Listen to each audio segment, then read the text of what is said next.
So for many of us, 2020 has been filled with chaos, uncertainty, and loss, right? There's this deep weariness that COVID has sort of infected our culture with. And we've had the economic struggles, we've had the loss of loved ones, we've had the sudden absence of the typical ways we connect and the things that we're used to. We're not doing those things anymore, and we're desperate for hope. And I've got to be honest, amid this chaos, I keep getting reminded of this scripture, and it's Psalm 46, 1-3. It reads, "God is our refuge and strength, an ever-present help in trouble. Therefore we will not fear, though the earth give way and the mountains fall into the heart of the sea, though its waters roar and foam and the mountains quake with their surging." And that is such a crazy image to me. And I look at 2020, there have been so many roaring waters and so many mountains quaking. And as Christmas is upon us, there is so much that I want to say. And I think I look at 2020, right? And I see so many reflective elements when you talk about the feelings, the emotions, the details that were embedded in that very first Christmas, right?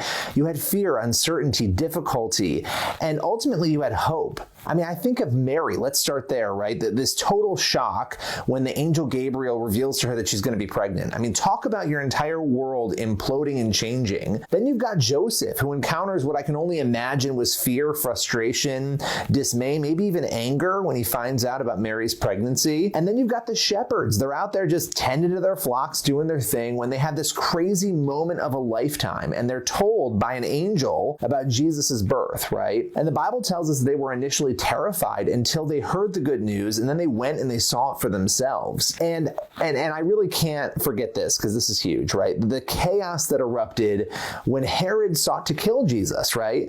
And this actually led Joseph, at the behest of an angel who appeared in a dream, to get up, grab his family, Mary and Jesus, and flee to Egypt.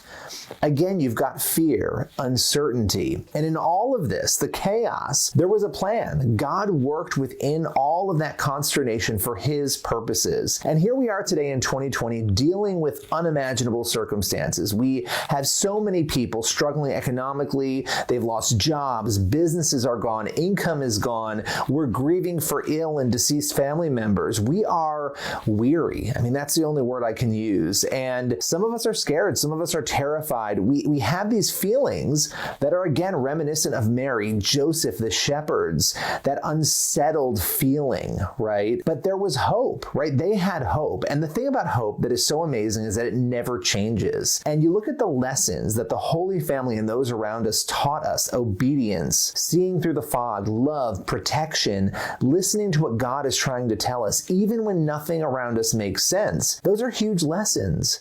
And I look at Jesus' birth. It has transformed history. It has offered hope to a weary world, and it's timeless. And as we experience weariness today and a desperation for hope, we can remember that God never changes, right? That his hope abounds. We can find peace in him regardless of the craziness that is happening around us. So as so many of us go and we work hard to have a Merry Christmas, and we reflect on those lessons that Mary and Joseph and the shepherds and so many others taught us, we have to remember that they show us how to navigate uncertain times, and that no matter what happens, we have a God that we can turn to. And so that is powerful this Christmas. I wish you a Merry Christmas, and I wish you a Happy New Year. And I just hope that you look at that narrative and you see the reflections, and you see what is happening today, because it's incredible, and they set the most amazing examples of how to trust. And that's what it's all about. Let's all trust as we enter into this next season. And again, have a Merry Christmas.